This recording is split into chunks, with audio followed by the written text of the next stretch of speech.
Esta es la primera actividad conjunta que tenemos con los colegas en la lógica de crear una red latinoamericana de estudios sobre desigualdad en una perspectiva heterodoxa. En la segunda ronda esperamos traer a algunos colegas brasileños y posteriormente ir ampliando. Por cierto, ya tenemos un candidato, ¿no? Guatemala y Salvador. Guatemala y Salvador. O sea, es una red que se va a ir construyendo con la lógica de estudiar las diversas facetas de la desigualdad económica y social en América Latina, aprovechando la experiencia de años de trabajo de muchos grupos que están ahí dispersos y disueltos. Nuestra intención es entonces crear una red colaborativa, colaboración virtual y sobre todo de difusión de estos temas, de las lógicas heterodoxas. Entonces, para mí es un gusto estar aquí y les agradezco su presencia a todos y todas, como se dice hoy en día. Y me gustaría darle la palabra al director de la división para que nos dé unas palabras de bienvenida, posteriormente al profesor Jaime, después al profesor Quintana y por último a los compañeros para que nos animen 1 hora y media. Y a nuestro jefe de área. Perdón, es que no lo vi. Perdón. El profesor Lorenzo Fusaro, discúlpenme la omisión, que está aquí con nosotros, que también ha colaborado para que esto sea un éxito. Y quiero agradecer el apoyo particular del departamento para traer a los colegas y de la Facultad de Estudios Superiores de Acatlán, que colaboró con otra parte del presupuesto para traer a los colegas. Pensamos en un momento que no podíamos hacerlo, pero conseguimos afortunadamente. Pues muchas gracias. Pues ya ni vas a hablar de eso, de la perspectiva de largo plazo. Bien, pues muy buenos días, gracias doctor Carlos, muy buenos días, bienvenidas y bienvenidos quienes nos acompañan de manera presencial, pero quienes están a distancia. Nos hemos percatado que hay transmisión. Saludo cordialmente a colegas y amigos, el doctor Jaime Alberto Prudencio, jefe del Departamento de Economía, también al mismo doctor Carlos como coordinador y moderador, estoy seguro, de esta mesa, nuevamente al doctor Luis Quintana de la PES Acatlán, profesor investigador, pero que también ha tenido bastante comunicación y trabajos con nuestro Departamento de Economía, principalmente con el área de sociedad y acumulación capitalista. Y pues, bienvenidos también a nuestros colegas Agustín Aracaki de la Universidad de Buenos Aires, Juan Graña de la Universidad de San Martín y también al doctor Fusaro como jefe de esta área, los profesores y profesoras. Pues para mí, como director de la División de Ciencias Sociales y Humanidades, la verdad también es un gran honor, pero también en su momento un compromiso de poder presenciar y conocer en su momento los trabajos que hacen las áreas, que hace la universidad pública y más que principalmente sobre la red o el seminario que abren el día de hoy, temas sobre la desigualdad en América Latina. Justo cuando veía la invitación y veía el gran título, pues es urgente y necesario empezar a reflexionar. Posiblemente este seminario, este evento del día de hoy, pues pueda poner sobre la mesa esa gran agenda que tenemos que revisar, ya no solamente estar analizando, sino también empezar a proponer, y qué mejor desde una universidad pública, hacerlo desde un enfoque totalmente multidisciplinario, pero con un gran compromiso.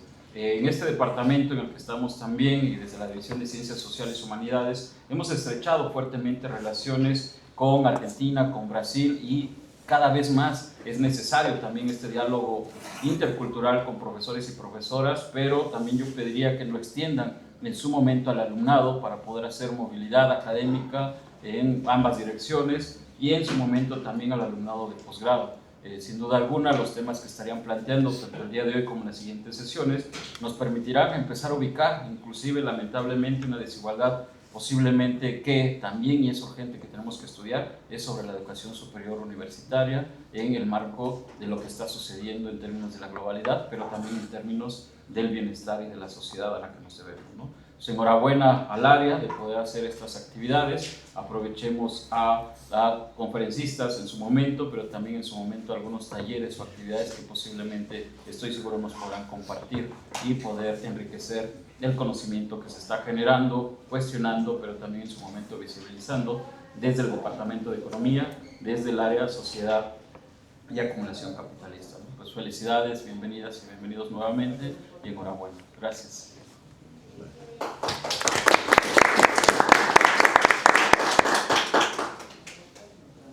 Muy buenos días a todos y todas. Doctor Carlos, muchas gracias por la invitación. Bienvenidos a nuestros invitados. Juan, Agustín, bienvenidos a la Casa Abierta al Tiempo, a la UAM Azcapotzalco.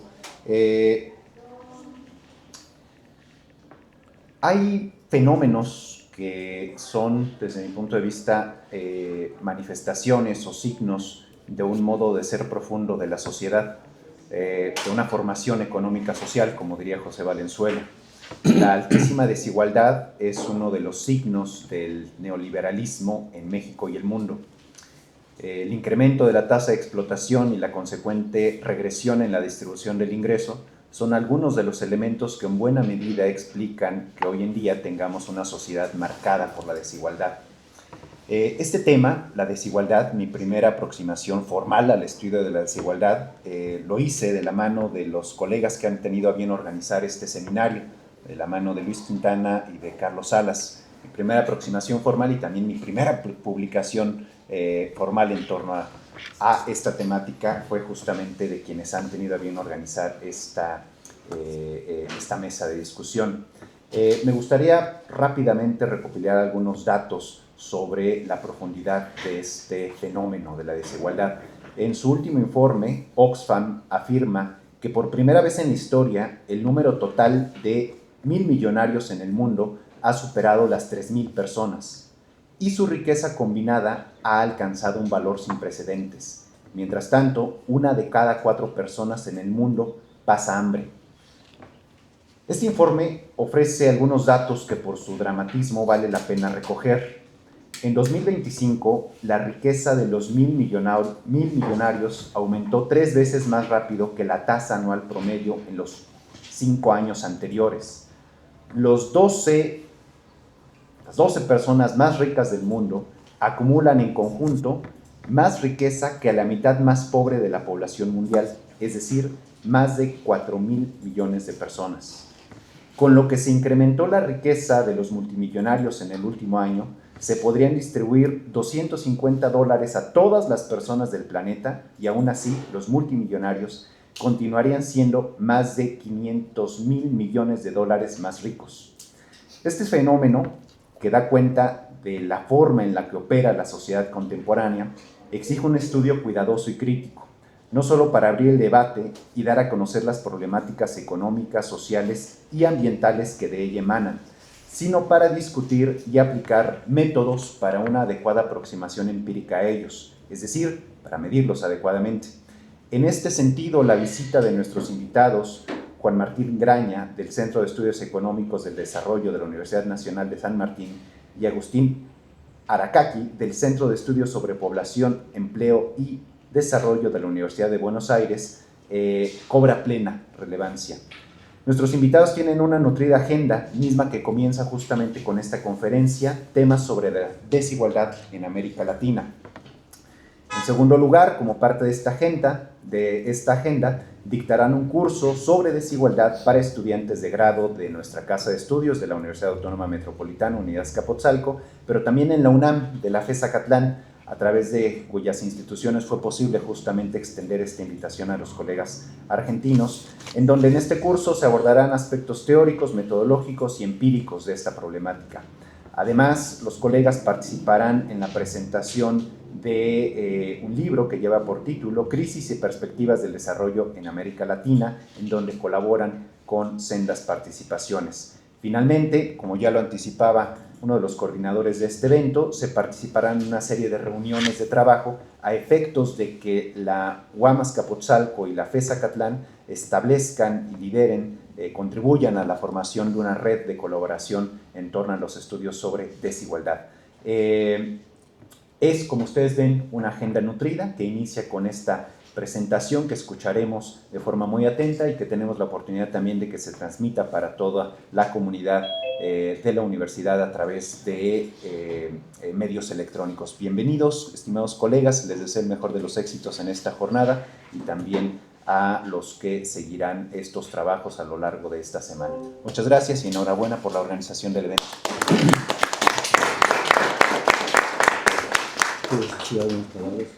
Bueno, yo muy breve agradezco estar aquí siempre en la UAM.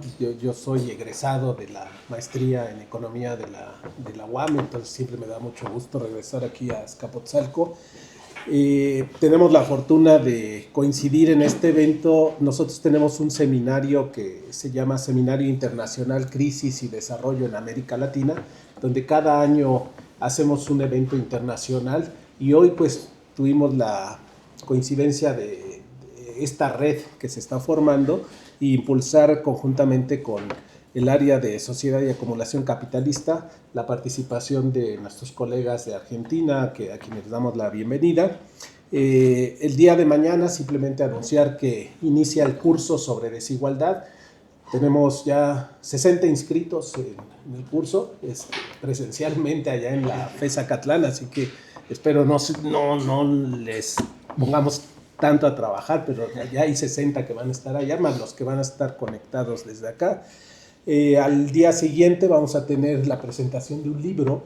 Nosotros tenemos una serie que se llama Análisis Regional, que tiene 9 libros que se han editado. El último justamente sobre el caso del desarrollo en América Latina y donde participaron nuestros colegas junto con profesores de aquí de la UAM, Azcapotzalco también. Entonces el libro lo vamos a presentar el día jueves en la FES Acatlán y el día viernes continuará el curso acá.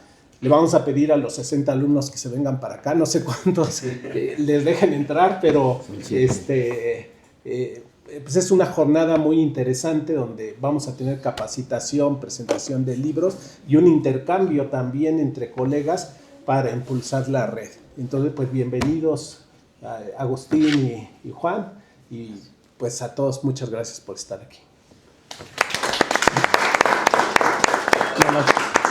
Solo para terminar estas presentaciones, quiero agradecerle a Belardo Mariña el apoyo desinteresado que siempre ha brindado a estas actividades, y a Lorenzo el hecho de que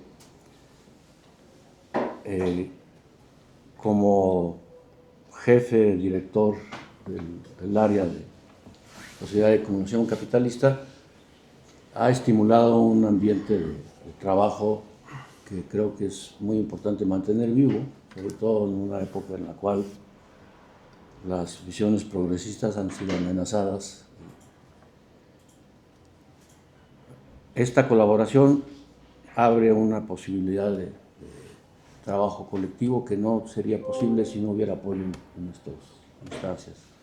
Y gracias. Creo que es todo. Podemos empezar. Entonces cada quien regresa a sus lugares. Bueno, muchas gracias. Entonces, hay una formalidad, ¿no? Siendo las 10 de la mañana. Tienes que declarar. La ola.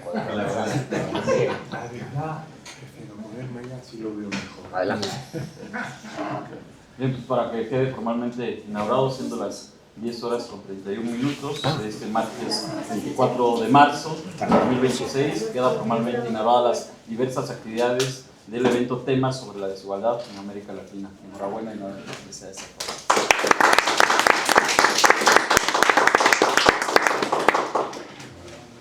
Bueno, Saluda a la patria. yo me quedo por aquí. Como quiera. No, empiezan.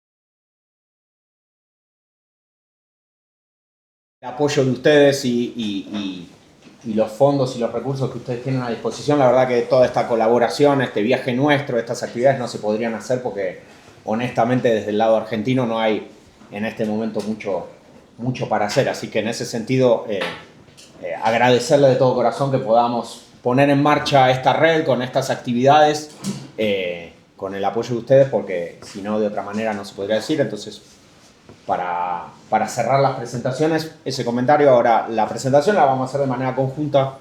Va a arrancar Agustín con una primera parte, después lo retomo yo. Así que, no sé, digo, la dinámica pensábamos poner nosotros. Hicimos una presentación relativamente acotada para poder después conversar libremente. Así que anótense todas las dudas, todos los insultos, todas las críticas a lo que vamos diciendo y con todo gusto las discutimos después, porque en parte eso es lo más interesante de estos intercambios presenciales, que permiten hablar libremente más que por internet, que suele el Zoom o el Meet limitar un poco los intercambios. Así que gracias de nuevo y arrancamos.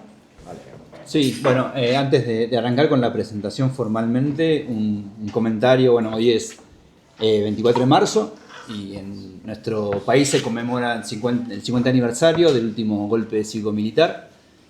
Obviamente la presentación no es sobre ese tema, pero bueno, como sí es sobre mercado de trabajo y desigualdad en América Latina, es importante, o sea, de alguna forma sí estamos hablando de ese tema, porque la dictadura, más allá de, o sea, además, no es más allá, es además de las atrocidades que cometió, también produjo transformaciones que afectaron al funcionamiento del mercado de trabajo y a la desigualdad en nuestro país, no solo durante el periodo en el que duró el proceso militar, sino también en los años posteriores. Así que bueno, quería hacer esa referencia. Calculo que todos más o menos están al tanto de eso, pero bueno, no quería dejar pasar la oportunidad para mencionarlo. Bueno, entonces arranco con la presentación. Nosotros, bueno, yo soy Agustín, él es Juan, ya nos han presentado, así que no voy a ahondar en esto. Respecto a la presentación, nosotros va a estar organizada en 3 partes, ¿sí? La primera va a ser como un pantallazo de qué es lo que fue pasando con la desigualdad en América Latina, una perspectiva más de mediano o largo plazo, de lo cual vamos a derivar la importancia que juega o el rol que tiene el mercado de trabajo. Y es por ello que después lo que vamos a hacer es presentar una serie de marcos teóricos para pensar el funcionamiento del mercado laboral en nuestros países. Básicamente vamos a enfocarnos en 3 marcos teóricos: el neoclásico, el keynesiano y en la economía política. Y una vez habiendo hecho la presentación de estos marcos, vamos a volver a la evidencia empírica para analizar un poco cuáles son cómo es que esas características nosotros identificamos en los mercados de trabajo se reflejan en los resultados o en los datos que uno observa, ¿no? Y cuál es la vinculación de esa caracterización que nosotros hacemos de los mercados de trabajo con los niveles de desigualdad que vemos en la primera parte. ¿Está bien? O sea, básicamente esa va a ser la estructura que va a seguir la presentación. Entonces, respecto a la desigualdad de ingresos en América Latina, como les decía, la primera pregunta que nosotros nos queremos hacer es ¿de dónde venimos? ¿No? Todos sabemos que históricamente la elevada desigualdad de los ingresos ha sido un reto para nuestra región, que ha sido una de las características salientes de la región, la elevada desigualdad, pero que más cerca en el tiempo, principalmente en lo que fue principios de este milenio, observamos un ciclo en el cual los niveles de desigualdad se redujeron significativamente, ¿no? Esto que ustedes ven ahí en el gráfico es el coeficiente de Gini calculado para América Latina a partir de datos del Banco Mundial. Esto es el coeficiente de Gini calculado a partir del ingreso per cápita familiar. Y estamos considerando una serie de países de América Latina haciendo un promedio simple de cuál es el resultado. Ahí obviamente hay un montón de consideraciones metodológicas que habría que tener en cuenta respecto a el tamaño y la importancia de los distintos países, cómo ponderarlos y demás. Pero bueno, en este caso nosotros creemos que con un promedio simple nos alcanza para hacer el punto, ¿no? Entonces lo que vemos ahí es lo que decía recién. En los primeros años de este milenio se observa una caída de la desigualdad, una importante caída de la desigualdad, pero que es un proceso que a partir de alrededor del año 2012 comienza a desacelerarse, ¿sí? Ahí nosotros lo que tenemos es distintas realidades, ¿sí? De nuevo, esto lo que estamos viendo aquí es el promedio, pero ese promedio de alguna forma esconde heterogeneidades. Hay países en los cuales el proceso efectivamente se desacelera, en otros en los cuales se estanca completamente, y hay incluso algunos en los cuales comienza a revertirse, ¿sí? Entonces, la situación, producto de esta evolución que les estaba comentando recién, es que América Latina continúa siendo una región muy desigual. Entonces, por ejemplo, lo podemos ver en la relación de los ingresos entre el 10% más rico y el 10% más pobre, ¿sí? Eso es una comparación que hizo el BID entre América Latina y la OECD, y los países de la OECD. Entonces vemos que en América Latina el 10% más rico gana 12 veces más que el 10% más pobre, mientras que en la OECD esa relación asciende solo al 4%, cuatro veces, perdón, no es 4%. O sea que es 3 veces más la diferencia que tenemos en nuestra región. Y después otra evidencia que podemos mostrar es la relación entre el coeficiente de Gini y el PIB per cápita a paridad de poder adquisitivo. Esto lo que nos muestra, o sea, cuando uno lo ve a nivel vertical, uno lo que va a tener son países con un nivel similar de desarrollo. Bueno, ahí hay obviamente toda una discusión muy amplia de cómo entenderlo, cómo medirlo. Acá estamos haciendo una simplificación, de verlo a partir del PIB per cápita, pero bueno, lo que les decía, si me conceden que eso es una buena medida de desarrollo, uno cuando ve el gráfico a nivel vertical lo que identifica son países que tienen un nivel de desarrollo similar. Y lo que vemos es que los países de América Latina en general están ubicados en la parte alta del gráfico, ¿sí?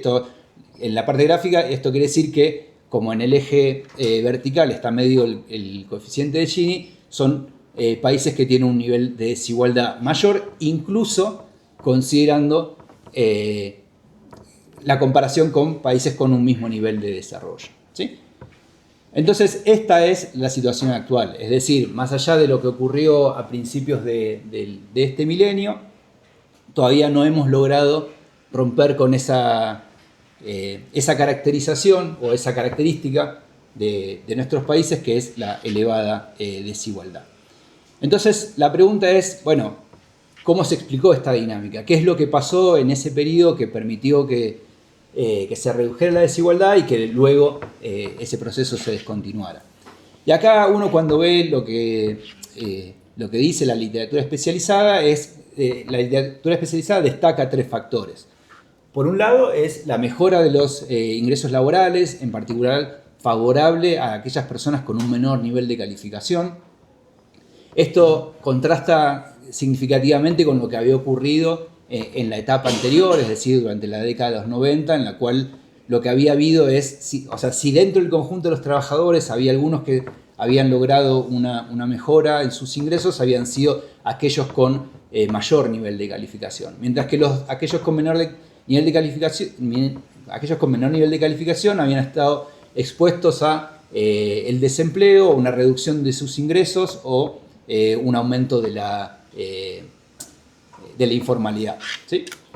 El segundo punto que suele destacar la literatura es la expansión de los programas de protección social. Aquí lo que vimos durante esta etapa en muchos de los países de la región es que también, en contraste con lo que había ocurrido durante la década de los 90, era una ampliación de lo que se llama el espacio fiscal, que había dado la posibilidad de que los distintos gobiernos dieran respuesta a la situación de muchas personas que, como les decía antes, durante mucho tiempo se habían encontrado en situaciones de desempleo, en situaciones de informalidad, y que por lo tanto no tenían acceso a beneficios tales como una jubilación, ¿no? Y también persistían, entonces, para quienes persistían en esas situaciones o continuaban en esas situaciones de informalidad, que también los excluye del acceso a, por ejemplo,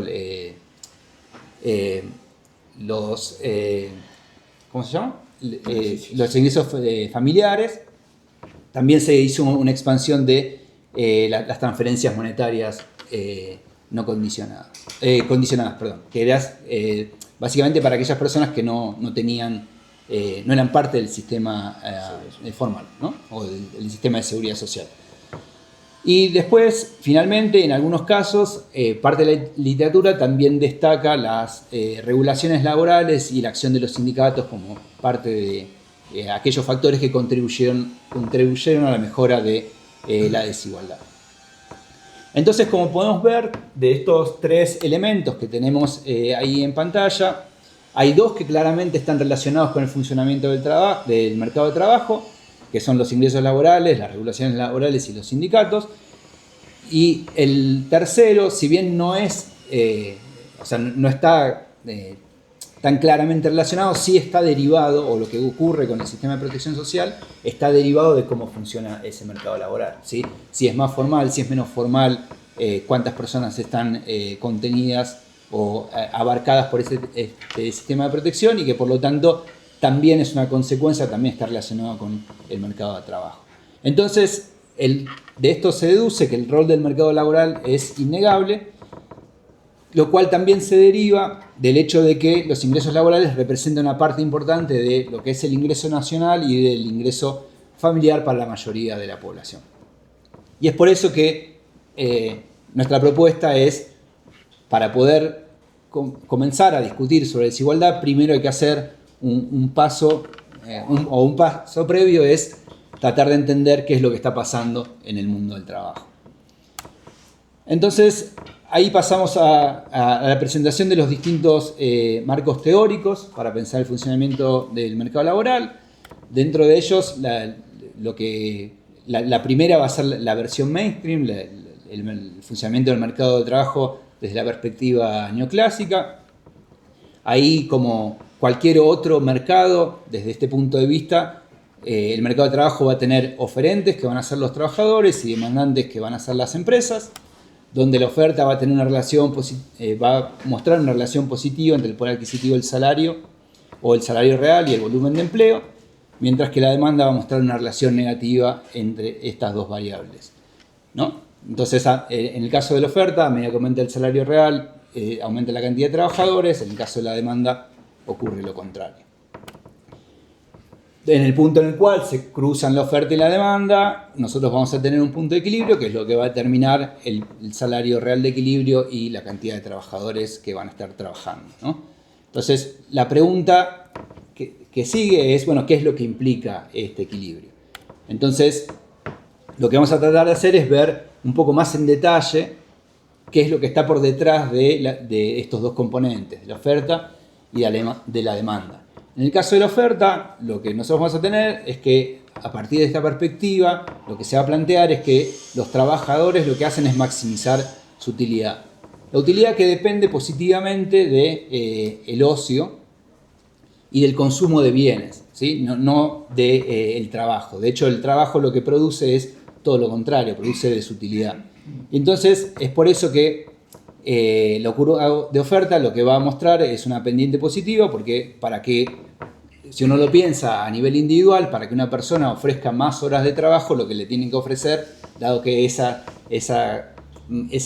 mayor cantidad de trabajo le genera una mayor desutilidad, le tienen que ofrecer un salario más alto.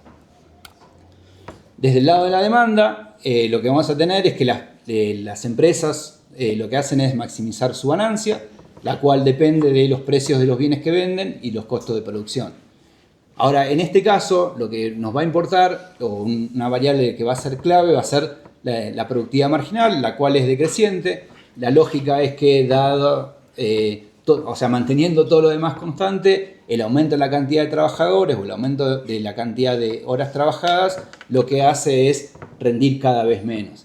Y como en este marco lo que se hace es pagarle al trabajador por lo que aporta, entonces si su rendimiento es cada vez menor, lo que se va a hacer es pagarle cada vez menos. Y es por eso que la demanda presenta esa pendiente negativa, ¿no?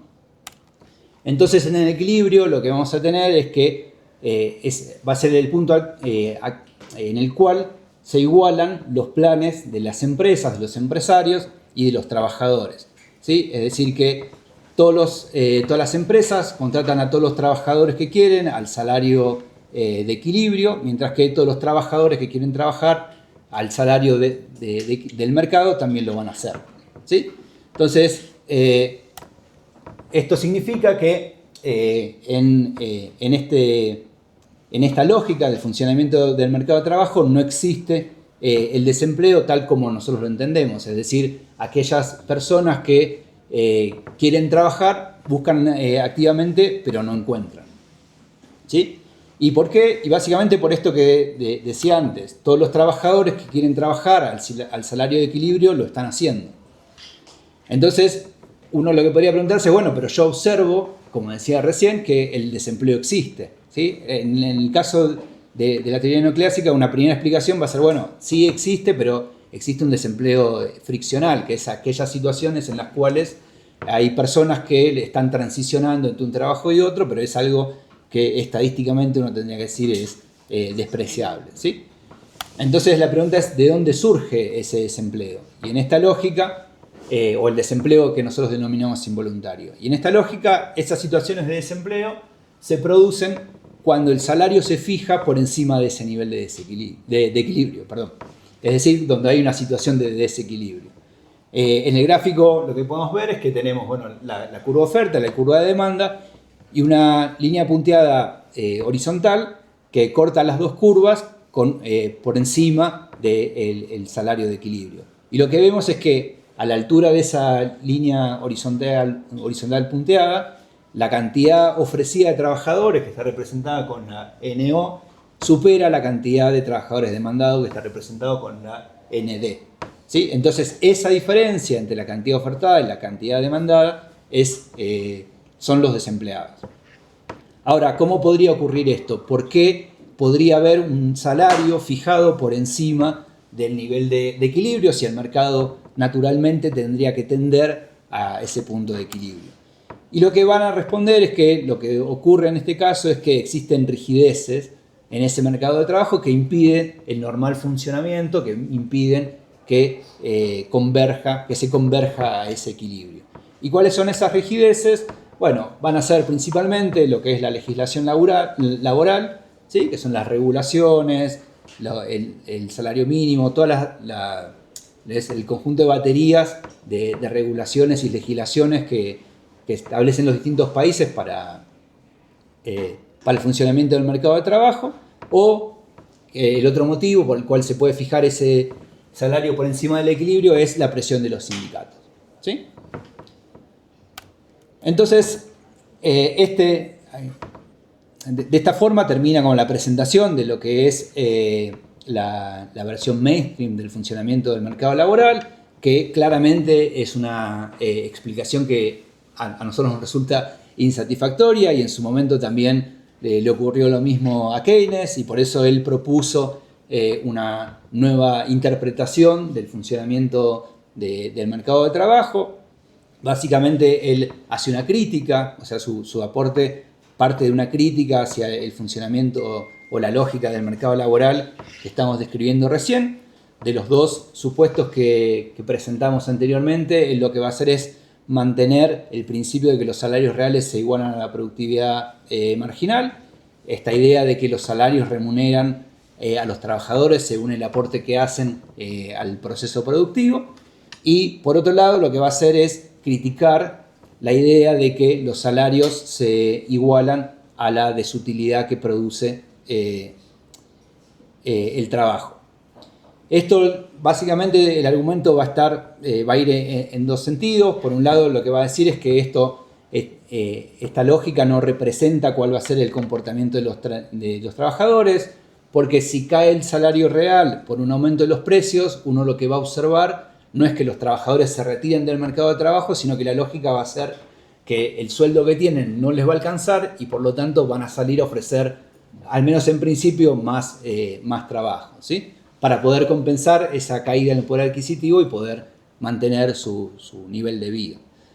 Y después la otra razón que él argumenta es que, bueno, por cómo se determinan los precios en la teoría neoclásica, la caída de los salarios debiera conducir a una caída de los precios y que por lo tanto el mecanismo de ajuste no funcionaría como estaba planteado en el modelo mainstream, sino que básicamente no va a haber una gran variación del salario real ante la caída de los salarios nominales, ¿sí? Entonces, básicamente la situación termina siendo la misma.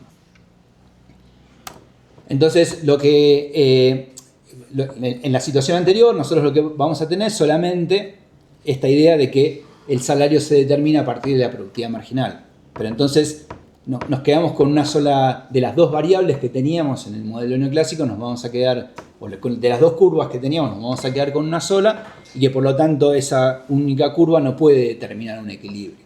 Entonces la pregunta es cómo se resuelve esta situación. Y lo que hace Keynes es plantear que el nivel de empleo se va a determinar a partir del principio de la demanda efectiva, ¿sí? Que va a estar determinado, que los empresarios van a determinar cuántos trabajadores van a contratar a partir de las expectativas que ellos tienen respecto a la cantidad de bienes y servicios que van a vender en el mercado, ¿sí? Y entonces, a partir de ese nivel de demanda, ellos van a determinar cuál va a ser el volumen de empleo que necesitan para poder responder a esa demanda, y de esa forma, con el nivel de empleo y la relación que veíamos antes entre la productividad marginal y el empleo, va a quedar determinado el salario real. Entonces, a ver, ¿por qué hicimos este recorrido? Supongo que ninguno de ustedes dice, che, quiero explicar el mercado de trabajo, vamos a ver qué dice el manual básico de la teoría neoclásica, sino porque al ponerlo en movimiento las diferentes teorías, lo que vamos viendo es cómo se va complejizando la pregunta y hasta qué punto podemos dar una respuesta, ¿no? En el primer paso con la economía neoclásica, uno no tiene ni una determinación de cuál es el nivel de empleo. Es el mercado operando en competencia perfecta con la plena utilización de los factores, y eso es negar al mercado de trabajo, es simplemente un resultado aritmético y no hay más discusión. Ahora, inclusive si pensamos que el mercado de trabajo opera siempre en plena utilización de los recursos, tampoco tenemos una respuesta de por qué se determina ese salario real. O, en lo que nos importa a nosotros en términos de desigualdad y pobreza, por qué es ese nivel del salario real. Porque puede ser de equilibrio, pero las familias no poder vivir con ese ingreso. Entonces, todavía nos falta alguna respuesta. Y si nosotros decimos, como dicen muchos colegas, no, bueno, la economía neoclásica es algo parcial, es algo simplificado, agreguemos a Keynes. Con Keynes lo único que hacemos es agregar la relación del ciclo económico respecto al mercado de trabajo. Pero seguimos con la misma falta de respuesta de qué es ese salario. Porque otra vez sigue siendo la productividad marginal. Perfecto. Keynes te dice, bueno, podrías tener una economía en equilibrio, pero las familias seguir siendo pobres. Evidentemente ahí nos faltan argumentos teóricos para hacer esta discusión. Entonces tenemos que seguir caminando. Y en ese caminar llegamos a la economía política y su crítica, ¿no? Donde efectivamente encontramos la primera discusión respecto a, bueno, ¿qué es ese salario? ¿No? Y en ese sentido aparece claramente de manifiesto de, bueno, el salario obviamente depende de varias cosas, ¿no? Entre ellos la oferta, las instituciones laborales, pero esencialmente aparece una discusión, una separación conceptual entre cuánto se paga y cuánto debería ser, ¿no? Empieza a haber una determinación orgánica que nos permite preguntarnos, ok, esta economía solo puede operar, en los términos de los neoclásicos y Keynes, con este nivel de salario, pero no nos niega la posibilidad de que ese salario sea muy bajo, muy volátil. ¿Se entiende? Entonces, efectivamente me aparece una separación conceptual para empezar a pensar los problemas que tiene nuestra región, donde en algunos países, como decía Agustín, puede haber procesos de generación de empleo, de caída de la desigualdad, pero también procesos contrarios, donde vuelve a subir el desempleo y en el medio la situación social no mejora, ¿no? Y ahí tenemos, y nos vamos a meter en un minuto, composiciones de los mercados de trabajo radicalmente distintas en América Latina, inclusive en el interior de América Latina y con otros países, ¿no? Y entonces, en este marco de preguntarnos, bueno, ¿qué es ese valor de la fuerza de trabajo al cual el salario debería alcanzar, pero de manera regular en América Latina y en el resto del sur global no llega? Y aparece lo que conocemos, ¿no? Bueno, hay que reproducir los atributos productivos, esos atributos productivos no son caídos del cielo, sino que hay un proceso de formación, hay un proceso de reproducción al interior de los hogares, algo que ustedes dirán, che, pero Juan, no es necesario que hagas todo este recorrido, lo sabemos. Bueno, hace 40 años la economía feminista viene insistiendo con que el mercado de trabajo no opera en abstracto, sino que hay todo un conjunto de costos y tiempo que las familias tienen que aplicar para reproducir esa fuerza de trabajo y que el mercado no reconoce. Bueno, efectivamente esa ausencia que la economía feminista está constantemente insistiendo es una ausencia en el marco neoclásico y keynesiano para pensar estos temas, no en el marco de economía política donde efectivamente esto aparece. Y aparece una cosa importante que ya Agustín había mencionado en la dinámica de las últimas décadas, que tiene que ver con que hay fuerzas de trabajo de diferentes valores, ¿no? En términos de la complejidad de su reproducción, el tiempo que tiene que esperar el trabajador y formarse para después ir al mercado de trabajo, y eso efectivamente hace que no solo no hay un salario por una productividad marginal, sino que hay una productividad, hay un salario y hay valores de la fuerza de trabajo radicalmente distintos. Y entonces ahí aparecen estos globitos azules que tan bonitos les pusimos ahí para destacar la idea, ¿no? Esta idea de, bueno, una cosa es el salario que se paga, que tiene ciertas determinaciones de mercado en términos de oferta, demanda, de instituciones, ahora lo vamos a ver, pero también hay un valor de la fuerza de trabajo que está operando detrás que dispara ciertos mecanismos para arriba y para abajo en términos de los niveles de reproducción de la fuerza de trabajo, en términos del conflicto social y demás. Ahora bien, bueno, tenemos estas dos determinaciones, hay un salario en el mercado y hay un valor de la fuerza de trabajo. Bueno, ¿qué hace que esto no sea un caos y que el sistema de alguna manera regule uno a otro, ¿no? Que el salario, ¿cuáles son los mecanismos que aseguran o no, y en caso que no lo aseguren, por qué, que ese salario de mercado que se paga se vincule al valor de la fuerza de trabajo? Y entonces tenemos toda la discusión que para América Latina es muy importante y que en el curso del resto de la semana lo vamos a ver un poco más en detalle, que tiene que ver con estos procesos de superpoblación relativa, que no es simplemente una cuestión demográfica, ¿no? De décadas y décadas de familias que crecen o se achican en tamaño, sino que hay efectivamente un sistema económico que opera, no solo en términos demográficos, en términos ejecutivos, las partes culturales, sino también en términos de procesos de trabajadores alentados, trabajadores desalentados, trabajadores secundarios, y donde efectivamente la empresa, ahora lo vamos a ver, opera de los dos lados del mostrador, ¿no?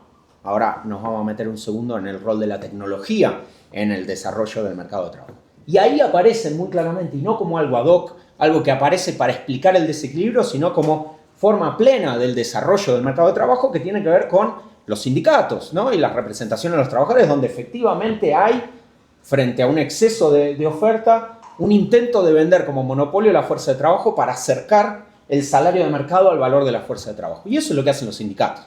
Digo, y cualquiera que viene de este lado, no se le caen los anillos para reconocerlo. ¿Por qué? Porque forma parte orgánica del desarrollo conceptual. Son los neoclásicos los que te tienen que decir, no, el sindicato viene de afuera y limita el ajuste. No, no es eso. Es parte de lo que hace al mercado de trabajo funcionar. Y otra cosa que en estos momentos, y en Argentina en particular, está muy atacada, que tiene que ver con todo el set de instituciones que regulan la compraventa de la fuerza de trabajo, ¿no? Que tiene que ver con seguro de desempleo, salarios mínimos, ¿no? Y la seguridad social en su conjunto. Ahora, supongamos, como es el caso que se podía plantear en el mercado de trabajo básico, mainstream o en Keynes, bueno, ¿cómo funciona esto en un poco de dinámica, ¿no? Tenemos todos estos actores y estas instituciones, ¿cómo eso opera en la dinámica? Y entonces tenemos claramente una situación. Supongamos que el capitalismo es lo que nos quieren vender, un sistema dinámico que constantemente reinvierte la plusvalía obtenida y entonces se genera más empleo y demás. Bueno, eso no haría que efectivamente la oferta de fuerza de trabajo se quede corta respecto a la demanda. Los sindicatos además emplearían su poder de representación y el salario subiría hasta las nubes, ¿no? Eso es parte de las problemáticas que asustan a la economía neoclásica. Uno dice, no, bueno, el propio sistema opera para reproducir esa superpoblación relativa, ¿no? Si el salario se eleva mucho, aparece la tecnología, aparece la sustitución de la fuerza de trabajo viva por el trabajo muerto, y ahí el mismo sistema capitalista opera de los dos lados del mostrador, ¿no? Genera una oferta,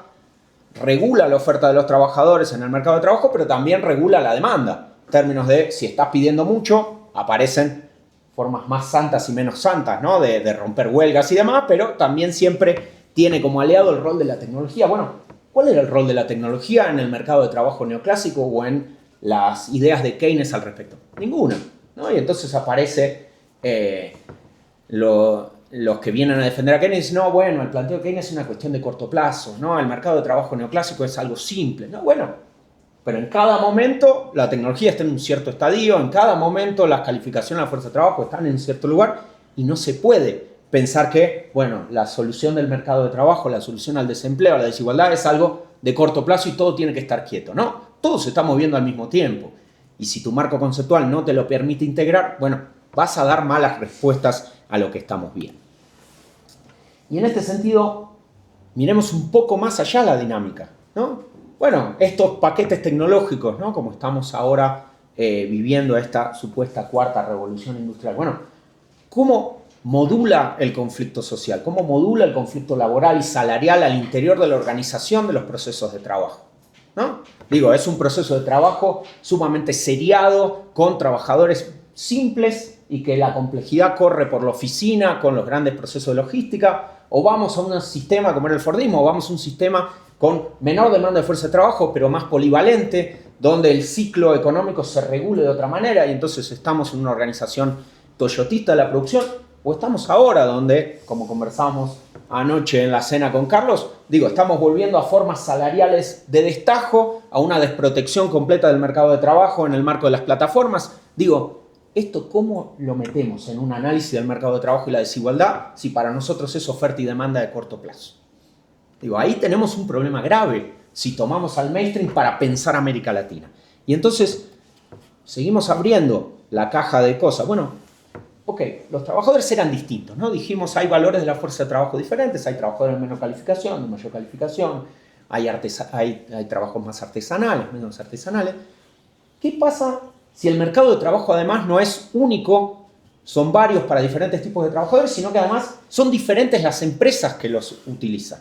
Y sus capacidades tecnológicas son diferentes, y sus economías de escala son diferentes. ¿Cómo eso modifica el mercado de trabajo y sobre todo la política pública? Pues yo digo, bueno, el salario mínimo es central. Ahora, en las economías de América Latina, ¿cómo implemento un salario mínimo para el sector informal? ¿Hasta qué punto mi política pública pensada para empresas grandes no lleva a la quiebra o a mayor informalidad a las empresas pequeñas? Bueno, eso es parte del debate que tenemos que dar. Ahora, si la función de producción es única, si la demanda de fuerza de trabajo viene única con una única productividad marginal, estoy perdiendo el mundo real que existe ahí.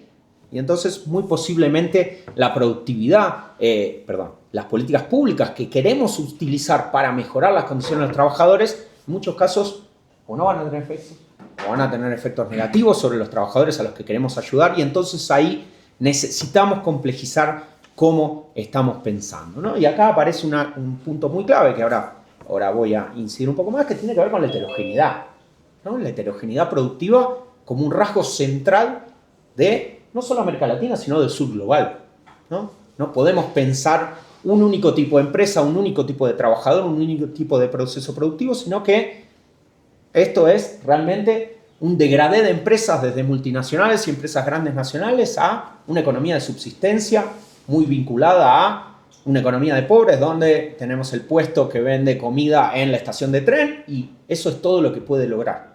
¿Cómo integramos esa heterogeneidad en nuestros análisis para pensar la desigualdad y la mejora del mercado de trabajo? Y ahí dejo una pregunta, simplemente para pensar un poco más, que es algo que queda completamente afuera del marco neoclásico, ¿no?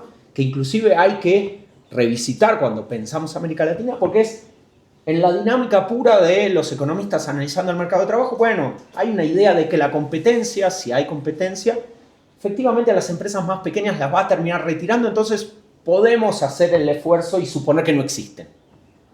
Bueno, ¿qué pasa si la mitad del mercado de trabajo te queda afuera? Si la mitad de las personas adultas que necesitan empleo quedan afuera en una economía que solo retiene a las empresas grandes. ¿Desaparecen esas personas? ¿O de alguna manera se autoemplean, presionan al mercado de trabajo, presionan las condiciones de trabajo de otros trabajadores? Digo, esta heterogeneidad es central para empezar a pensar, no es algo que ponemos al final del análisis. Che, además hay heterogeneidad. Tiene que ser el punto de partida. Y lamentablemente muchos de nuestros colegas economistas parten de un sistema simplificado y nunca lo abren ni lo complejizan, ¿no? Acá me quería detener un segundo más en lo de la heterogeneidad, ¿no? Digo, históricamente, pero estamos volviéndolo a ver con la nueva revolución tecnológica, con el desarrollo de las plataformas, que muchos de los colegas de América Latina siguen pensando con los aportes conceptuales que vienen del norte, ¿no? Y entonces allá para citar un ejemplo, las plataformas son lo que dicen las empresas. Son trabajadores que complementan ingresos de otras cosas, son estudiantes, son jóvenes. Cuando vos vas a ver América Latina, la inmensa mayoría de trabajadores de plataformas son personas adultas que tienen familias, que hacen jornadas extensas durante 6 días a la semana. Bueno, ahí el problema de las plataformas en los mercados de trabajo de América Latina es radicalmente distinto al que están viendo en Europa. Entonces no podemos tomar los pensamientos y la estructura productiva que viene allá y decir, bueno, sin más decir, bueno, ¿qué me dice este estudio de plataformas que se hizo en Italia respecto a lo que pasa en Buenos Aires, en México o en Lima? No, muchachos. No digo negar lo que digan allá, pero necesariamente hay que bajarlo a nuestras realidades. Y eso ha sido históricamente la base del aporte latinoamericano al pensamiento económico y social, ¿no? Y entonces, este proceso de homogenización del entramado productivo, que en la América Latina no pasó ni siquiera durante el mejor paso de la industrialización sustitutiva, ¿no? Teníamos una versión cepalina muy optimista respecto a que la industrialización era el camino a transformar nuestras estructuras productivas en lo que pasaba en Europa. Bueno, inclusive si corto en la década del 70, el mejor momento, eso no pasó. Ni siquiera en Argentina llegó a pasar. Entonces, bueno, efectivamente tenemos que complejizar y volver a pensar estos problemas específicos. Y ahí, simplemente con Agus, planteamos, ¿no? Digo, se puede pensar como sector informal urbano, en el marco del estructuralismo, en la teoría de la marginalidad o la teoría de dependencia, pero no podemos dejar esto de lado. Y hoy por hoy seguimos insistiendo, o muchos colegas, no creo que acá en la sala, pero muchos colegas siguen insistiendo, bueno, no, empecemos allá y después vamos viendo, ¿no? Este es el punto de partida. Entonces, para cerrar este caos que les estoy tirando por la cabeza, sobre todo a los compañeros que están viendo por internet y están más perdidos que nosotros, que solo hacemos preguntas, digo, hay que pensar, sea que nos interesa las condiciones de trabajo, el conflicto social, la pobreza, la desigualdad, hay que pensar que todo este conjunto de cosas se están moviendo al mismo tiempo. Cada uno, por sus intereses, por sus trabajos particulares, dirá, bueno, me interesa más este recorte. Pero lo que no podemos aceptar es que el recorte parta de un modelo teórico donde todo esto no puede ser partes componentes centrales de lo que está moviéndose. Digo, no puedo decir, me interesa la pobreza y parto de un mercado de trabajo de oferta y demanda, donde la remuneración es basada en la productividad marginal. Porque en realidad te estás negando el objeto de trabajo. ¿Por qué hay pobreza si me están pagando la productividad marginal? En el marco neoclásico, esa pregunta no tiene sentido. Y bueno, te están pagando la productividad marginal. Si te pago más, hay desempleo. Entonces, ¿qué luchas? Entonces es una cuestión de buena voluntad. Che, no debería haber pobres. Pero no tenés ningún argumento teórico conceptual para discutir esa vinculación. ¿Se entiende? Y me parece que eso es lo que hay que pelear. Cada uno tomará la posición que quiera. Pero hay que volver a pelear que esto tiene que ser parte central. Y acá estamos hablando de, y con esto cerramos el caos teórico, digo, estamos pensando situaciones localizadas. ¿Qué le pasa al mercado de trabajo de la ciudad de Buenos Aires, ¿no? ¿Qué heterogeneidades hay? Ahora, cuando abrimos, y ya no es América Latina como nos tratan los organismos internacionales, sino Argentina, comparado con la situación de México o comparado con la situación de Lima, bueno, ahí los vectores de cada una de estas variables que abrimos es diferente. Entonces ya no podemos hablar de América Latina. ¿Y qué decir si hablamos de procesos largos? ¿Cómo comparas América Latina con lo que pasó en el sudeste asiático? O con lo que pasa en África. ¿Estamos seguros que el sur global es todo lo mismo porque hay heterogeneidad, porque hay menor calificación de la fuerza? No. Y entonces necesitamos volver a poner todo esto en el enfoque. Ahora, para tratar de poner esto en movimiento y mostrar por qué nosotros pensamos que hay que hacer todo este esfuerzo teórico previo antes de enfrentarnos a esto, y por favor no usemos ChatGPT para dar la respuesta, porque si no ahí ya estamos perdidos de por vida.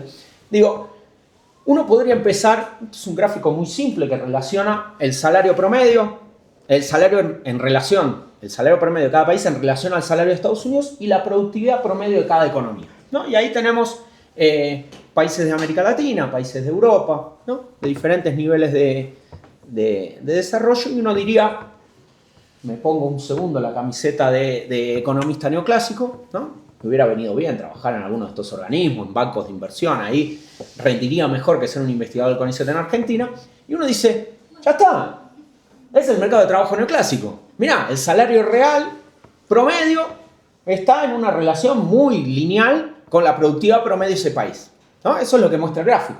algunos están un poquito por arriba, ahí están marcados en puntito rojo Argentina y México. Ustedes son un poco más remolones en términos de pagar salarios, tienen una productividad igual a la Argentina, pero salarios más bajos, ¿no? Entonces uno diría, les falta conflicto social, muchachos.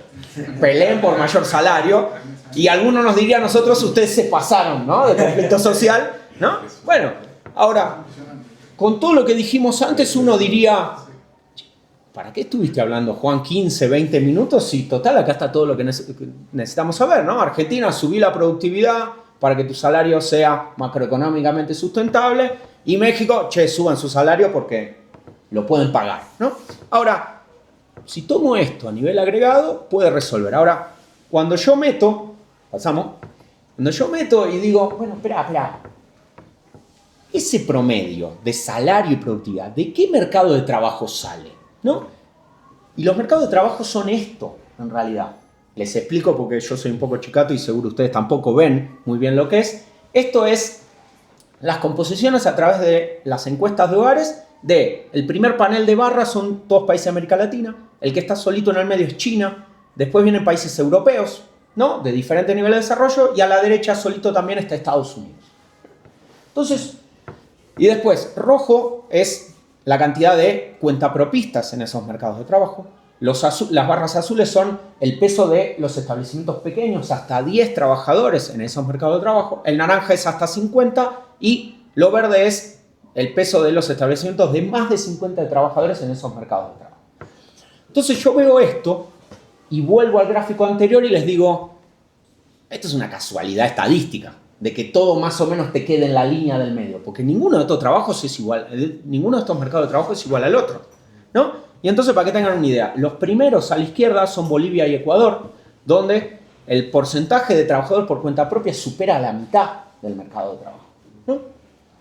Un poco más a la derecha, en el panel de América Latina, están los países de más desarrollo relativo, ¿no? Está Argentina, está Brasil, está Chile, está México, ¿no? Donde el peso de los cuentapropias se reduce, pero sigue siendo relevante, y crece mucho el segmento verde, ¿no? De establecimientos grandes. Fíjense que la misma imagen se da en el panel de Europa. Los países más pobres de Europa, Grecia, Bulgaria, Rumania, tienen cuentapropismo un poco más elevado y se va haciendo una economía cada vez más concentrada en establecimientos más grandes a medida que me voy hacia Alemania, Suecia y ni hablar al final con Estados Unidos, ¿no? Donde más de la mitad del mercado de trabajo está compuesto por establecimientos grandes, ¿no?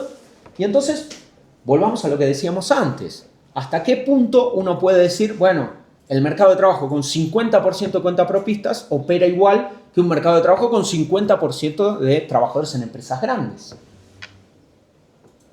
El marco conceptual de neoclásico no te puede dar una respuesta a esto. Me faltan preguntas, me faltan variables. ¿Cómo se conectan el segmento rojo con el segmento más tradicionalmente de empresas grandes?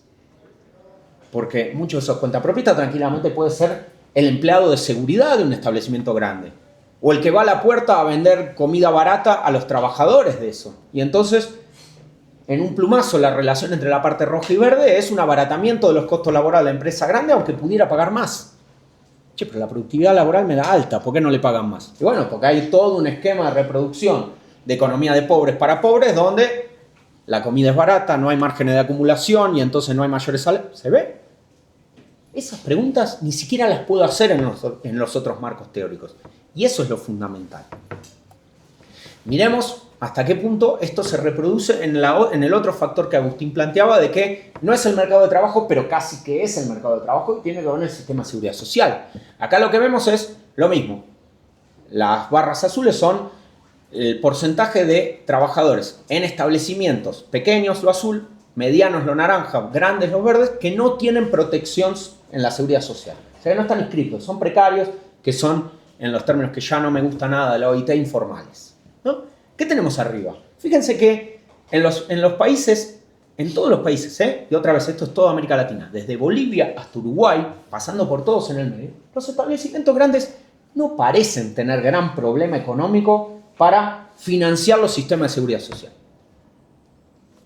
Digo, la empresa grande, que las contribuciones sean 20, 25, 30, 35% del salario bruto, no parecen afectarle mucho. Y puede haber mucho más que tenga que ver con la fiscalización de las relaciones laborales, con tener delegado de planta, con tener un poder sindical constituido, como para que los porcentajes de precariedad en esos establecimientos grandes sean del 10, el 8%, niveles nórdicos. Ahora, cuando vamos para arriba y decimos, ¿qué pasa en el mundo de las empresas pequeñas? Y esto es hasta 10, ni siquiera es el 5. Bueno, ahí es un hecatombe. Y ahí sí aparece un rol mucho más claro en términos del nivel de desarrollo de las economías, ¿no? Donde a la izquierda los porcentajes llegan al 75, 80%, y los países más desarrollados, como Argentina, Brasil y México, porcentajes de ese no registro, de esa precariedad son mucho más bajos. ¿De dónde sale eso? Bueno, claramente hay una capacidad económica, hay un nivel de fiscalidad, ¿sí? Hay evasión en general. Digo, okay, hay que dar respuestas mucho más localizadas, mucho más complejas respecto a cómo resolver el problema de la calidad del empleo, y esto efectivamente es una de las cosas que está detrás de los niveles de desigualdad que tenemos. Porque los establecimientos más grandes pagan mejores salarios y además cumplen con la seguridad social. Y los establecimientos más chicos pagan menores salarios y además no cubren la seguridad social. Y entonces tengo una desigualdad en el momento de la vida activa que se reproduce en la vida pasiva. Bueno, todo esto está ahí atrás. ¿Estamos haciendo el esfuerzo suficiente desde la economía crítica para poner esto en relevancia? Digo, para un dato de coyuntura. En Argentina se aprobó una reforma laboral que seguro habrán visto o le habrá llegado los memes de que es una reforma esclavista. Yo la leí entera, la analicé, es una reforma esclavista, el meme lo dice perfectamente. Y uno de los principales cambios es que reduce los aportes y contribuciones de todas las empresas, no de las pequeñas, que pueden tener algún problema para pagarla, de todas. Eso claramente no surge de ninguna teoría, ninguna justificación empírica, ningún trabajo de campo. Es una posición ideológica. Y entonces, bueno, hay que dar esa disputa en esos términos. Fíjense acá lo que decía Agustín al principio. Digo, la línea negra es la curva del promedio del Gini de toda la región, ¿no? Y efectivamente hemos tenido mejores momentos, peores momentos. Ahora, cuando uno empieza a buscar casos particulares al interior, aparecen cosas bastante importantes que el promedio te esconde. ¿Qué es? Esto que decía, muchos países se han estancado completamente, como Argentina, que desde 2010-2011 el Gini está completamente planchado, como la economía, como la generación de empleo. Digo, ahí no hay gran diferencia, pero hay países que han rebotado y rebotado mucho, como Colombia, ¿no? Que venía mejorando sus altísimos niveles de desigualdad hasta 2018-19, si me da bien la vista, y después tuvo un proceso de 4 años de crecimiento aceleradísimo. Y otros países, como por ejemplo México, que mantienen la dinámica que habían tenido en nuestra etapa rosa, que para ustedes no había llegado a ser rosa, ¿no? Ustedes llegaron tarde un poquito a la etapa progresista de América Latina. Quizás les toca la reversión en unos años, ¿no? Pueden elegir un Milei si quieren probar la reversión. Seguro tienen algún candidato de pelo desarreglado que quiera ocupar ese rol. Todo puede ser. Pero otra vez digo, ¿cómo explicamos que en una región que para el mundo entero es todo igual, que para el mundo entero su principal problema es la desigualdad y no la pobreza en términos absolutos, que en estos 10 años, donde se supone que a grandes rasgos no hubo grandes procesos políticos caóticos, como podía ser la década del 60 y el 70 con golpes de Estado y demás, bueno, efectivamente el promedio no nos está diciendo nada respecto a lo que pasa en la región. El promedio del Gini está bajando y dos de los 3 países más grandes de la región o están estancados o están subiendo, como Argentina y Brasil, y México, el otro grande, está bajando. Y ni hablar de los niveles. Niveles más allá de todos los problemas metodológicos de captación, de subdeclaración, de la división entre urbano y rural que tiene la región. Digo, fíjense dónde está Brasil y Colombia y dónde está la Argentina.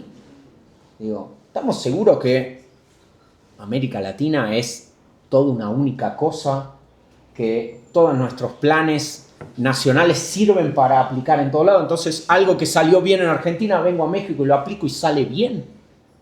No.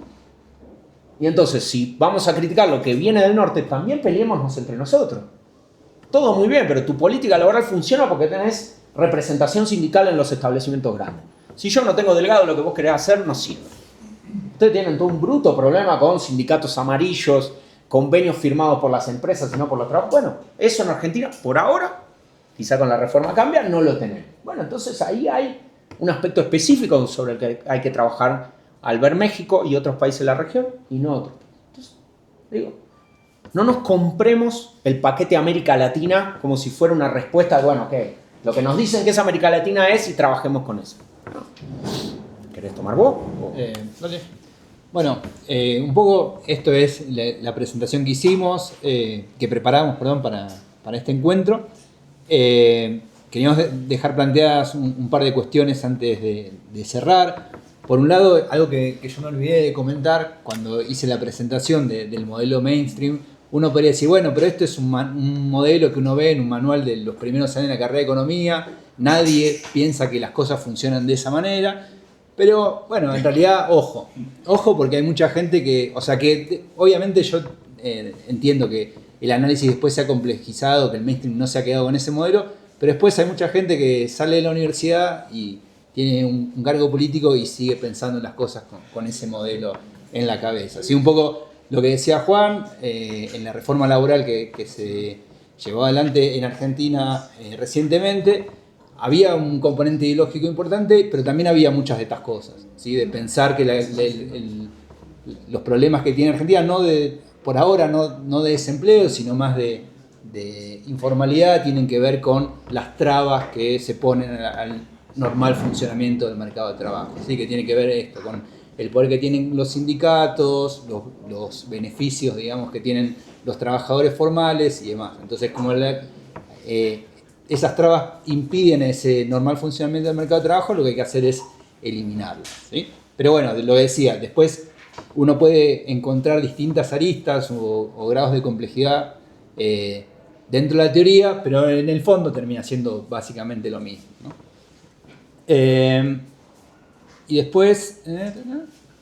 no, es que bueno, que obviamente todo el marco teórico necesariamente necesita de alguna forma simplificar la realidad, ¿sí? Porque si no termina siendo inabarcable. Entonces ahí en ese proceso de simplificación o de abstracción hay cosas que se van a perder, pero el tema es, bueno, ¿cuáles son esas cosas que se pierden? ¿Sí? ¿Cuáles son esas cosas que uno deja de lado? ¿Y por qué? Y por otro lado también, nunca olvidarse que las está dejando de lado, ¿sí? Esto es como uno no puede hacer un trabajo que abarque todos los aspectos de la realidad, pero bueno, siempre tener presente que hay cosas que uno está omitiendo y bueno, al menos mencionarlo, no sé, en una nota al pie. Y después el segundo comentario para finalizar es que bueno, que todo esto que nosotros vemos respecto a cómo funciona el mercado de trabajo en los distintos países de América Latina, tiene consecuencias. Nosotros ahí decimos ponerle como en términos de un vector absoluto y un vector relativo. El vector absoluto uno lo puede relacionar más con lo que es las situaciones de pobreza, ¿sí? O sea que el funcionamiento de este mercado de trabajo en algunas situaciones, o sea, lleva a algunas situaciones en las cuales el ingreso que las personas obtienen de ese trabajo, que obtienen luego, una vez que se han retirado a través de las transferencias del sector público, que no les alcanza para la reproducción más básica que uno podría considerar, ¿no? Y que después, obviamente, más allá de esas situaciones, también están todas estas otras situaciones de heterogeneidad, donde hay distintos factores que influyen, ¿sí? Que no solamente tienen que ver con los que nosotros destacamos en esta presentación, sino también que está cruzado por las cuestiones de género, las cuestiones étnicas, la geografía, o sea, las distintas regiones donde uno está ubicado, ¿sí? Entonces,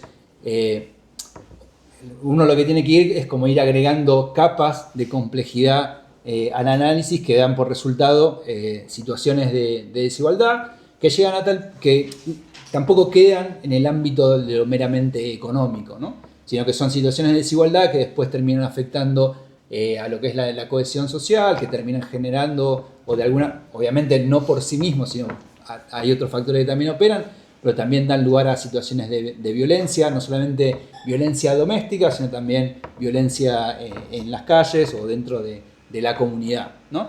Y que estos dos vectores no operan de forma aislada, sino que están los dos vinculados entre sí. Así que bueno, nuestra presentación termina aquí. Dejamos el espacio abierto para preguntas, comentarios, discusión. Gracias.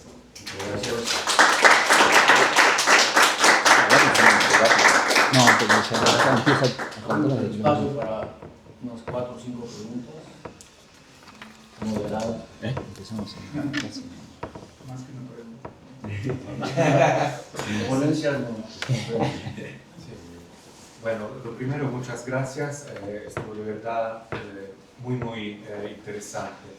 Me ha encantado la parte, digamos, final de la presentación, donde va deconstruyendo, ¿verdad?, esta correlación aparente, ¿no? Pero después muestran que es distinto, que la situación es distinta, esa idea de tener que aterrizar, ¿verdad?, en los diferentes países, situaciones, etc.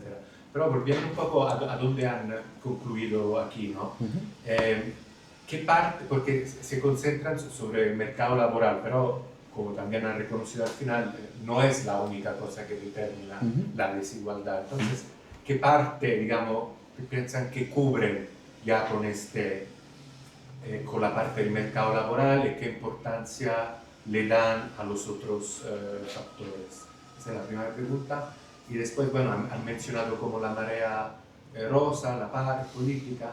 Me parece que también quizá otro elemento, la geopolítica, ¿no? Porque parece que los países que se acercan mucho a los Estados Unidos son los que peor caen siempre, ¿verdad? Okay. Hasta históricamente, ¿no? Donde pegan más las crisis y todo esto, es donde hay mucha cercanía. Entonces, este factor también quizá. Sí, bueno, pero muchas gracias. Gracias. Hola, ¿qué tal? De igual manera me sumo a los comentarios. La verdad agradezco mucho esta intervención y que compartan estos puntos de reflexión para nosotros. Antes de llegar a la pregunta, yo también estoy de acuerdo que de pronto no es un espacio estéril poner en contraste y en debate los diferentes enfoques, porque en efecto sí se reproducen en el ejercicio de la política pública, uno pensando que, sobre todo los que estamos situados desde la crítica de la economía política, que bueno, las simplificaciones absurdas y caricaturas de la realidad que hace la mainstream, ¿no? O Keynes, que asume una perspectiva de clase para hacer también sus afirmaciones, sabemos que la propia realidad ya no tiene suficientes elementos para desmontarlas. Sin embargo, sigue perdurando y lo comentábamos muy corto, ¿no? En ese contexto yo venía rastreando al escucharles la inquietud con un tipo de pregunta que sí quiero compartir con ustedes, pero también me la hacía a mí mismo, sobre qué tipo de respuestas queremos sacar desde la crítica de la economía política en este contexto, ¿no? ¿Por qué? Porque sin lugar a dudas, pues estamos también, Lorenzo lo comentaba, además de analizar el mercado laboral, que tenemos aportaciones muy interesantes, las propias anotaciones de Marx sobre salario por tiempo, salario de Estado, ya nos dejan incluso ideas muy interesantes que se traducen en temas de política pública, ¿no? Por ejemplo. Pero más allá de eso, pensar y discutir, bueno, ¿qué hacemos? Si pensando desde la lógica de la acumulación, asumimos que tenemos un conflicto resoluble de clases sociales, ¿no? En el sentido de la lógica de la acumulación, como Marx también explica el funcionamiento de la Ley General de Acumulación Capitalista, o pensamos de la necesidad de retomar el espacio del Estado para poder hacer una política pro-laboral en lugar de una política al capital, ¿no? En específico, en los datos que traen, me llama mucha atención, para abrir la pregunta también, en México han cambiado cosas desde la gráfica que traían del 2017, por ejemplo, en la evolución del salario respecto a la productividad.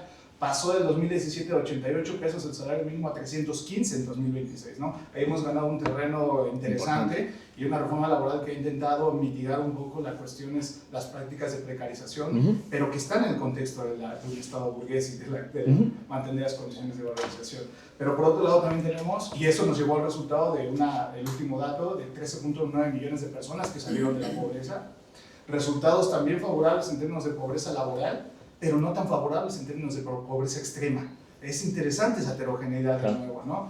Y por último, también el papel del gasto social. El último presupuesto trae $1 billón para programas sociales. Más o menos anda arriba de 56 mil millones de dólares. Eso que es creo que se destaca en términos de América Latina, ¿no? Claro. Y creo que esas las pinzas en términos de repensar estas problemáticas en el contexto de la lógica de la acumulación, ¿no? Nos permiten también dar pistas en relación con dónde está situada América Latina, además en un contexto de remojo político muy interesante por el cual estamos atravesando, ¿no? Y una última cosa, simplemente, muy interesante los gráficos que trae en términos de la distribución y para poder hacer comparativos, ¿no? De los tipos de empleos y la heterogeneidad que hay entre países. Ahí incluso hasta me gustaría agregar una adicional, cómo es el pago de los factores para poder hacer, ¿no? Cuánto se está llevando capital y trabajo en el contexto de heterogeneidades de Bolivia, por ejemplo, en contraste de Brasil, ¿no? En términos de la planta de tamaño de la clase trabajadora. Y sería todo. Muchas gracias. Bueno, también me sumo a las felicitaciones por la presentación. En toda esta discusión de la desigualdad y del mercado de trabajo y los salarios hay una cuestión social muy importante. Nuestras economías son muy diferentes. Por ejemplo, pensar el sindicalismo en Argentina y el mexicano son completamente diferentes, ¿no? Aquí hay un sindicalismo corporativo de muchos años que permitió la contención salarial sin necesidad de dictadura militar, sí, ¿no? sí. Entonces, estos factores, ¿cómo operan en la determinación del salario y de lo que pasa en nuestros países? Y la segunda cuestión, en las gráficas ustedes muestran estas reducciones del Gini y después su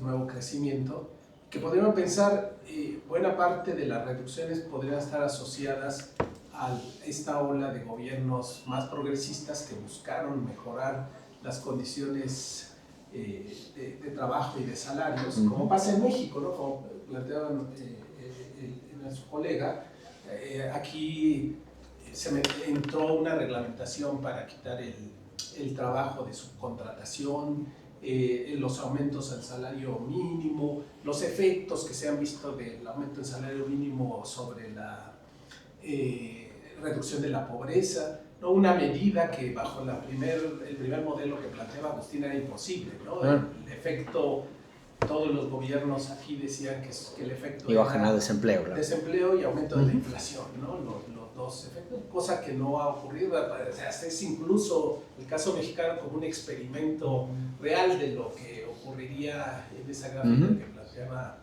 que planteaba Agustín. Entonces, sin embargo, hace poco yo veía una entrevista en Argentina de la calle y le preguntan a una persona cómo ve las medidas de que Milei está aplicando, que son como eliminar todos estos derechos, y dice, pues es un cambio, está bien, hay que esperar, hay que darle tiempo.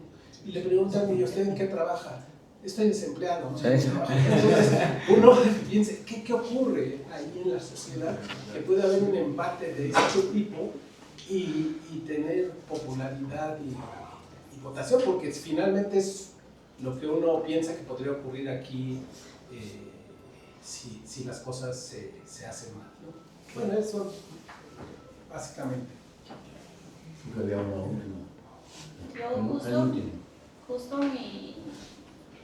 justo un poco de mis inquietudes se relacionan con esta última participación, porque estaba también pensando en esta como organización, cómo organizarnos, ¿no?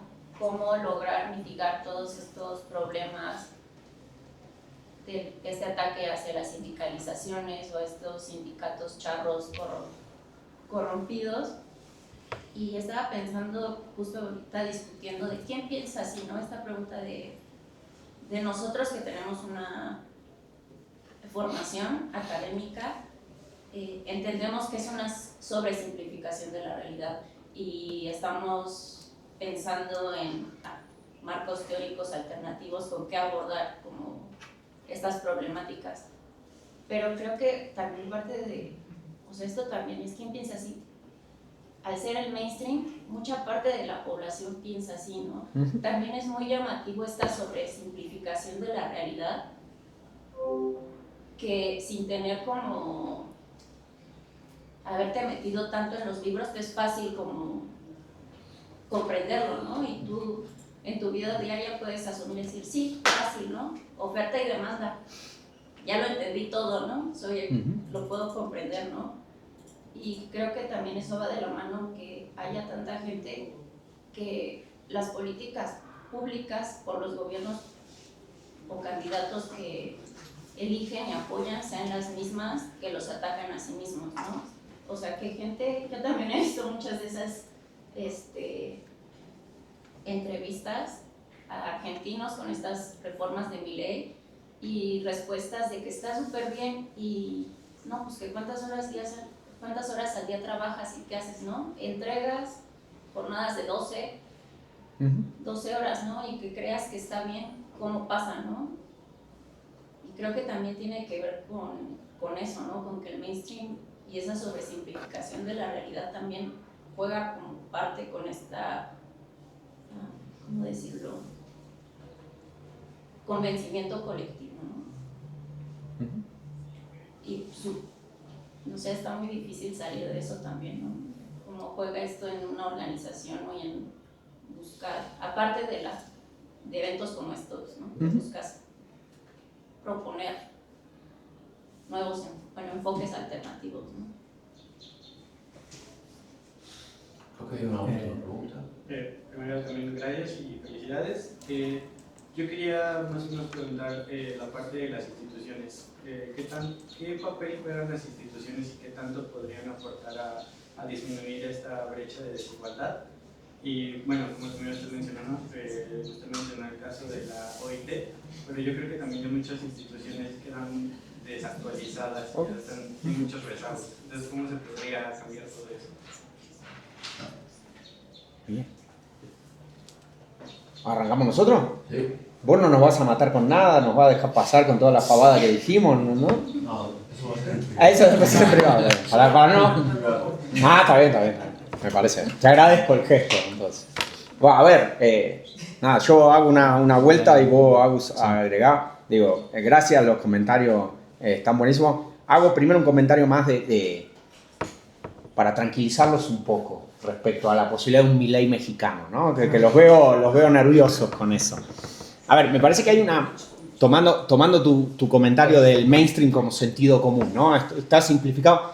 A ver, yo creo que, aunque es una tragedia social que Milei sea presidente de Argentina, no es ni un poquito complejo explicar por qué Milei es presidente. Digo, a pesar de... yo sé que usted lo ven de afuera y dice, bueno, pero... A ver, más allá del mainstream, la simplificación y demás, piensen que Argentina viene desde hace ya 15 años sin crecimiento económico, con 6 crisis macroeconómicas fuertes en el medio, y donde has tenido alternados los procesos políticos de mucho fracaso económico de las principales fuerzas políticas. Entonces ahí hay claramente un proceso de vacío político donde podía ser Milei o cualquier otro outsider iba a poder aplicar eso. Entonces la potencia de Milei no es tanto porque expresa el sentido común, sino más un hartazgo político con todo lo que había, ¿no?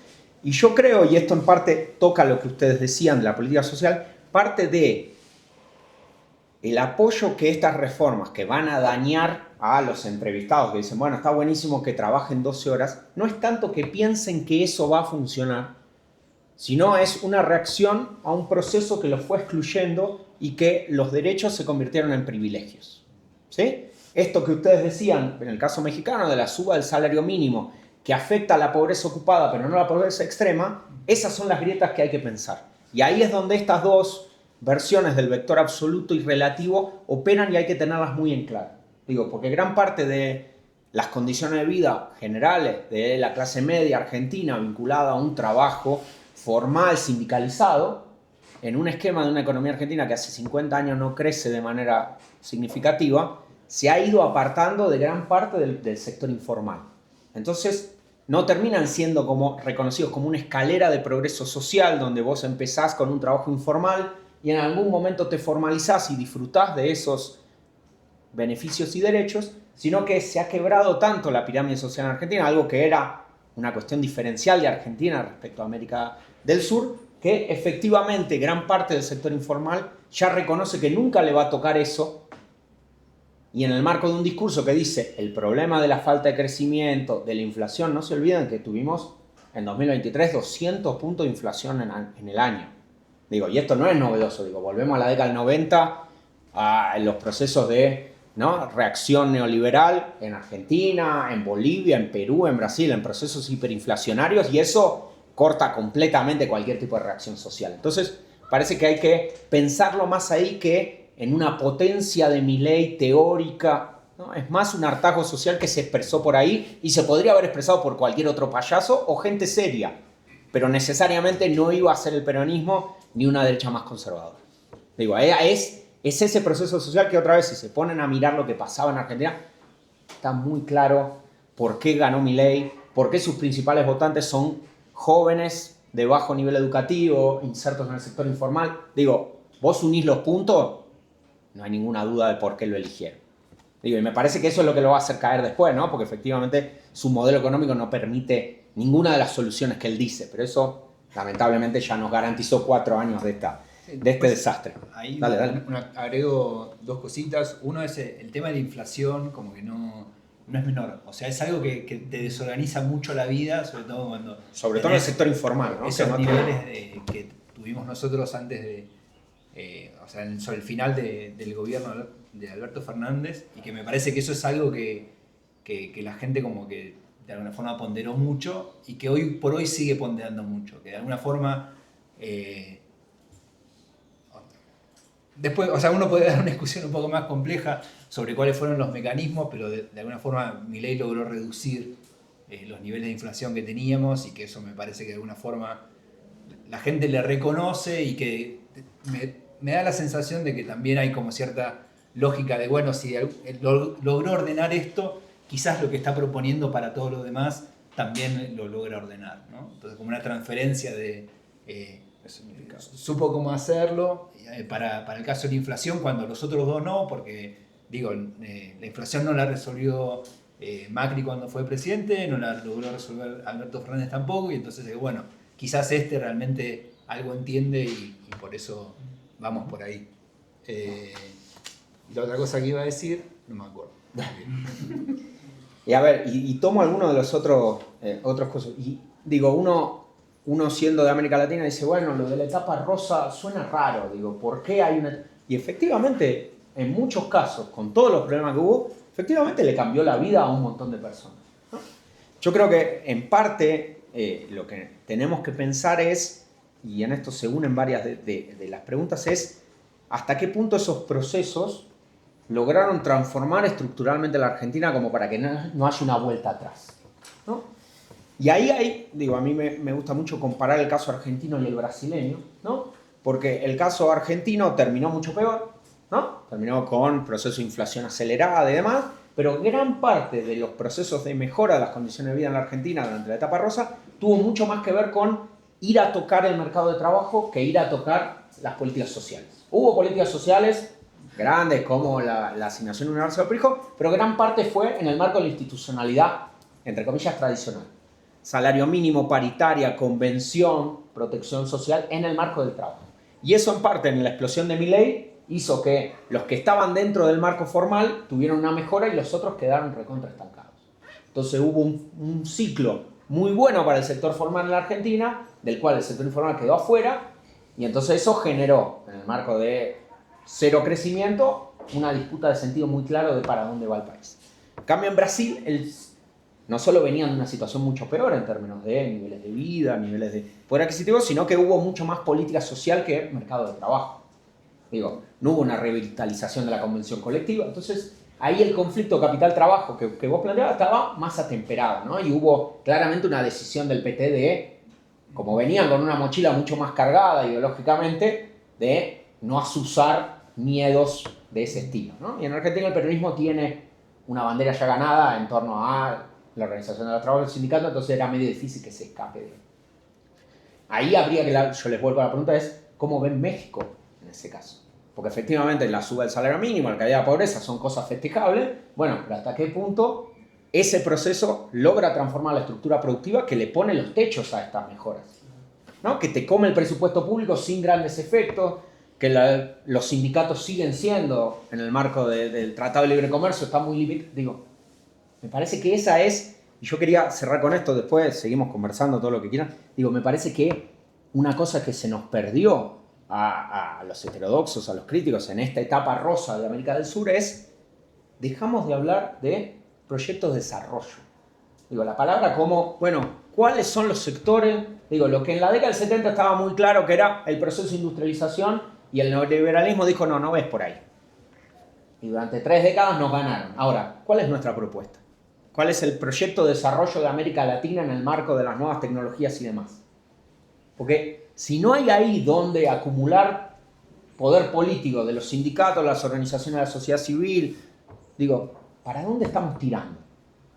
¿No? Y Argentina es medio el ejemplo extremo de esto de que cada 4 años vamos, en la inestabilidad económica, vamos tirando, ¿no? Y entonces es volver a la industrialización, no, es hacer acuerdo de libre comercio con Estados Unidos.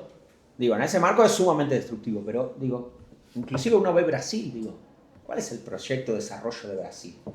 Porque sin un proyecto de desarrollo, esta gran masa del sector informal, cuentapropismo urbano, no lo vamos a resolver.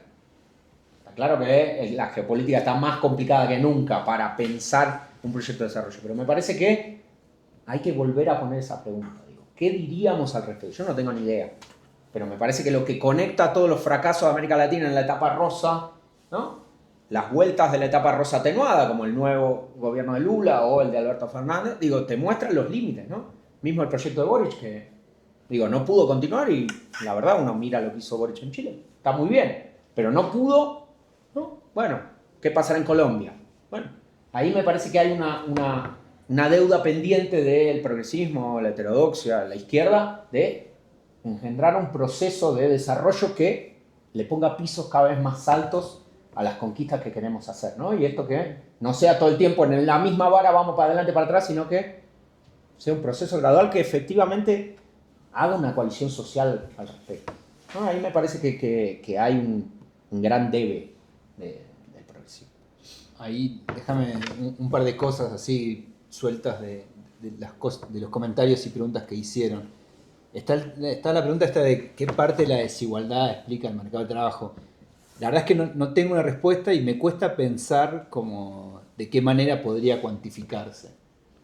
Sobre todo porque, o sea, uno podría hacer una cuantificación directa de ver, bueno, en la contribución, de hecho hay un montón de ejercicios que han hecho la contribución de las desigualdades, el ingreso laboral, el ingreso per cápita familiar, una cosa así.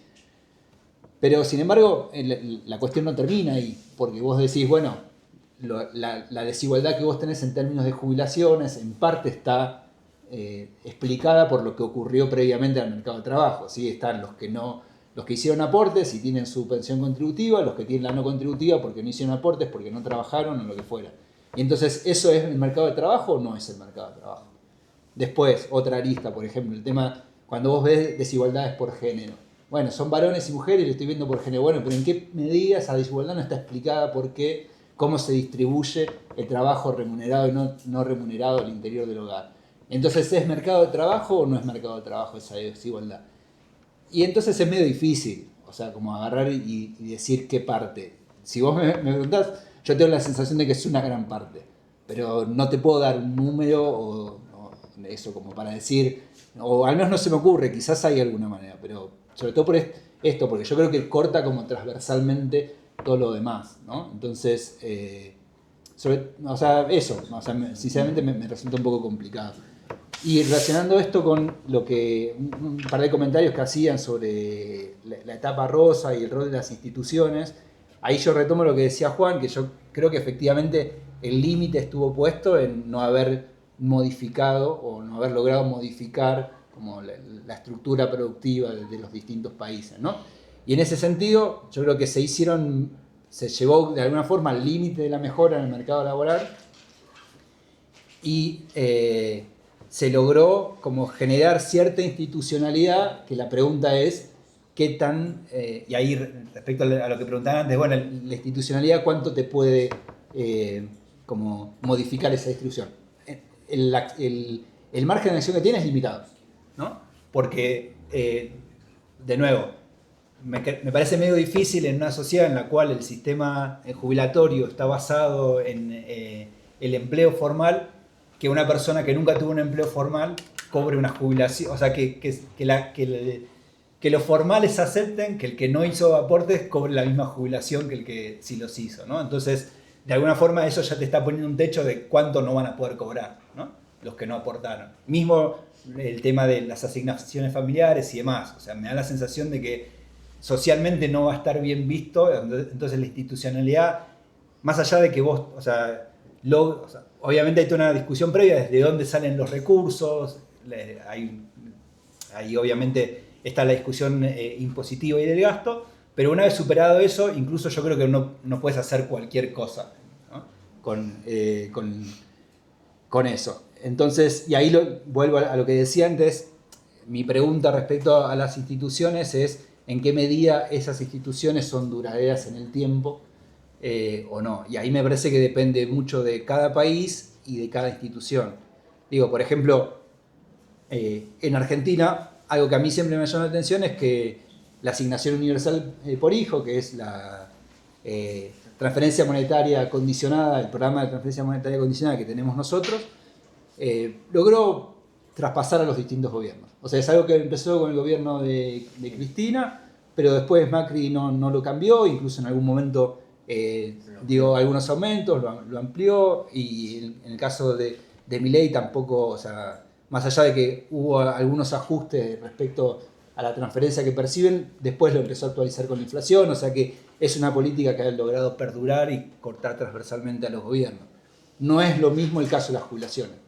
La jubilación es el caso opuesto. Entonces, por eso, ahí me parece que depende un poco de instituciones. Yo acá estoy usando una definición un poco laxa, porque es más instituciones, políticas y demás, ¿no? Pero bueno, eso, me parece que depende un poco de los países y los casos particulares. En cualquier caso, lo que decía antes, el efecto que puede tener eso sobre la desigualdad a nivel agregado me parece que es acotado. Bueno, no sé, un poco lo que se me vino a la cabeza a partir de los comentarios, cualquier cosa la seguimos. Supongo que ya estás cansado. No, ahora viene la parte privada donde nos agarramos a cuchillazo. Tenemos 3 preguntas. Vale. Quiero agradecerles a todo el mundo su participación, particularmente a los expositores que se levantaron temprano. Nos hacen quedar mal, como si no nos levantáramos temprano en Buenos Aires. Prepararon todo el trabajo para discutirlo, y esto en realidad es un punto de partida. Tenemos que ver cómo es un punto de partida. El curso es un curso estándar, con invitados, pero con un giro que es olvidarnos de los neoclásicos. Aquí no vamos a discutir con ellos. Vamos a discutir las fuentes de la desigualdad y cómo podemos medirlas, cómo podemos analizarlas. Y de nuevo también es un punto de partida. No vamos a agotar ni las dificultades ni los problemas que están planteados por la propia realidad. De nuevo quiero agradecerles a todo el mundo su participación, su paciencia, y nos estamos viendo próximamente en línea. Los talleres. Mañana el taller. En el taller. Muchas gracias a todos.